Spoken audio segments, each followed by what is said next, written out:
अस्सलाम वालेकुम व्यूअर्स, मेरा नाम मोहम्मद मुस्लिम है। उम्मीद करता हूं कि आप सब खैरियत से होंगे। तो स्टार्ट करते हैं हमारी वीडियो को।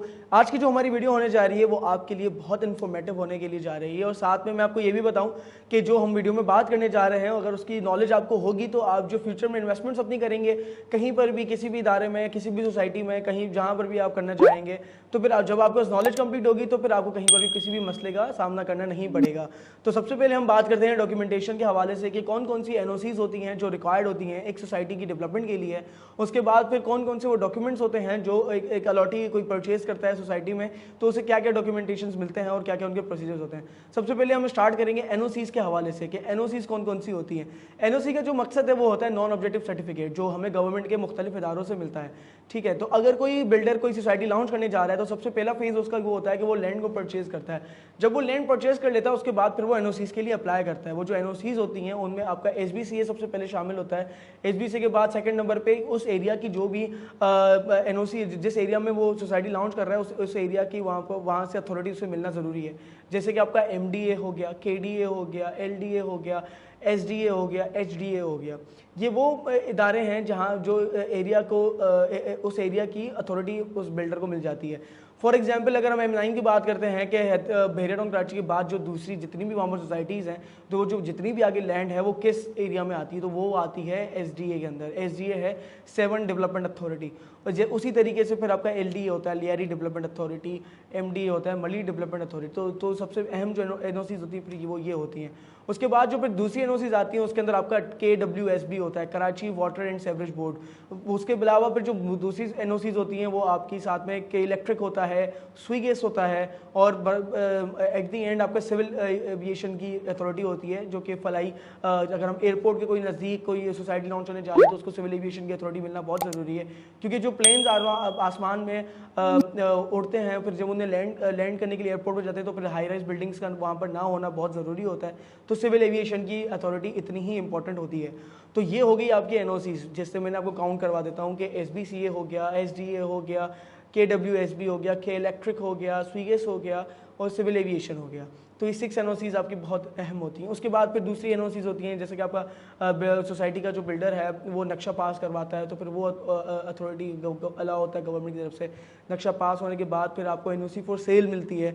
जब एनओसी फॉर सेल सोसाइटी के बिल्डर को मिलती है तब वो लॉन्चिंग फेज़ के ऊपर आ जाता है और अपनी सोसाइटी को मार्केट में लॉन्च कर लेता है। तो ये एक तमाम तरीक़ेकार होता है। अब जब ये तमाम चीज़ें बैक एंड पे चल रही होती हैं तो फिर बीच में एक ऐसा फेज़ आता है जिसे हम कहते हैं प्री लॉन्चिंग फेज़। जब एनओसीज अंडर वर्किंग होती हैं, एनओसीज को मिलना होता है, तो जो वो फेज़ होता है जहाँ जिस फेज़ के अंदर बिल्डर एनओसीज के लिए अप्लाई करता है उसे कहते हैं प्री लॉन्चिंग फेज़। तो प्री लॉन्चिंग फेज़ पर भी बहुत सारी सोसाइटीज़ होती हैं जो अपनी लॉन्चिंग कर रही होती हैं, लेकिन वहाँ पर भी आपका ट्रस्ट वर्दी होना बहुत ज़रूरी है।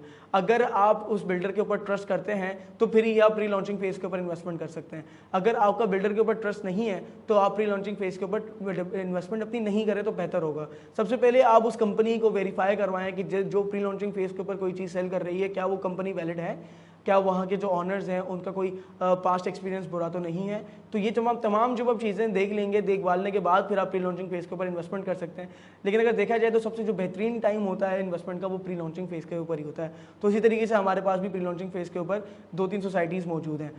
ठीक है जी। उसके बाद अगर हम आते हैं दूसरे डॉक्यूमेंटेशन के ऊपर, तो आपका फॉर एग्जांपल एक सोसाइटी लॉन्च हो चुकी है। लॉन्च होने के बाद अगर आप वहाँ पर इन्वेस्टमेंट करते हैं तो सबसे पहले आपको बिल्डर से, अगर आप कोई प्लॉट परचेज करते हैं तो बिल्डर आपको देता है बिल्डर फाइल। बिल्डर फाइल आपको मिल जाती है, वो कंप्लीट फाइल होती है बिल्डर की तरफ से। उसके बाद फिर अल्लाह आपका भला करे अगर आप उस फाइल को सेल करते हैं तो फिर वो होता है सोसाइटी ट्रांसफ़र, जिसे हम कहते हैं फाइल ट्रांसफ़र। मिसाल के तौर पर मैंने परचेज़ कर ली किसी सोसाइटी में और उस सोसाइटी के बाद मैं उसको किसी और क्लाइंट को कोई चीज़ ये सेल आउट करता हूँ, तो फिर आपकी वो जो है ना फाइल ट्रांसफ़र हो जाती है। तो फिर अब आते हैं हम लोग लीज़ के ऊपर। जो लीज़ होती है वो क्या होती है और कौन कौन सी लैंड्स होती हैं और कौन कौन से फॉर्म्स होते हैं। तो अगर हम लीज़ के ऊपर आते हैं तो सबसे पहले जो लीज़ आती है वो आपकी फॉर्म 7 की लीज़ आती है, वो होती है एग्रीकल्चर लैंड की लीज़, फॉर्म 7। फिर अगर आप उस एग्रीकल्चर लैंड के ऊपर अपने लिए कोई घर तमीर करना चाहते हैं या कोई फार्म हाउस बनाना चाहते हैं तो फिर आप उसको कन्वर्ट करवाते हैं कमर्शियल लीज़ के अंदर। तो फिर आपको वो है कि 99 साल से 32 साल लीज़ के ऊपर वो ट्रांसफ़र हो जाती है। ठीक है जी। अब उसके बाद अगर हम देखें लीज हमें अगर हम सोसाइटी में इन्वेस्टमेंट करते हैं तो फिर बिल्डर आपको कब लीज देता है उस सोसाइटी की? जब पोजीशन का टाइम आता है, बिल्डर आपको अपनी लैंड हैंड ओवर कर देता है, आपको कहता है कि आप यहाँ पर अपना घर तामीर करें, तो उस टाइम के ऊपर बिल्डर आपको लीज दे देता है। ठीक है जी। अब आती है एक और डॉक्यूमेंट, सबसे अहम डॉक्यूमेंट, वो होता है सब लीज। सब लीज कहाँ पर यूज़ होता है? सब लीज यूज़ होता है आपके अपार्टमेंट्स के प्रोजेक्ट्स में। मिसाल के तौर पे अगर आपने किसी बिल्डर से कोई अपार्टमेंट परचेज कर लिया और आपको अगर बिल्डर लीज देना चाहेगा तो बिल्डर को उस लैंड की लीज मिलेगी और बिल्डर उस लैंड में से आपको उस अपार्टमेंट के लिए सब लीज दे देगा। तो ये कुछ डॉक्यूमेंटेशन है। फिर वो पावर ऑफ अटॉर्नी होती है। कोई ऐसा क्लाइंट जो ओवरसी है, बाहर रहता है, वो पाकिस्तान में उससे इन्वेस्टमेंट की हुई वो अपनी प्रॉपर्टी सेल आउट करना चाह रहा है लेकिन वो आ नहीं सक रहा, तो अपने ट्रस्टेबल पर्सन को वो अपने वहाँ से पावर ऑफ अटॉर्नी देता है एम्बेसीज के थ्रू।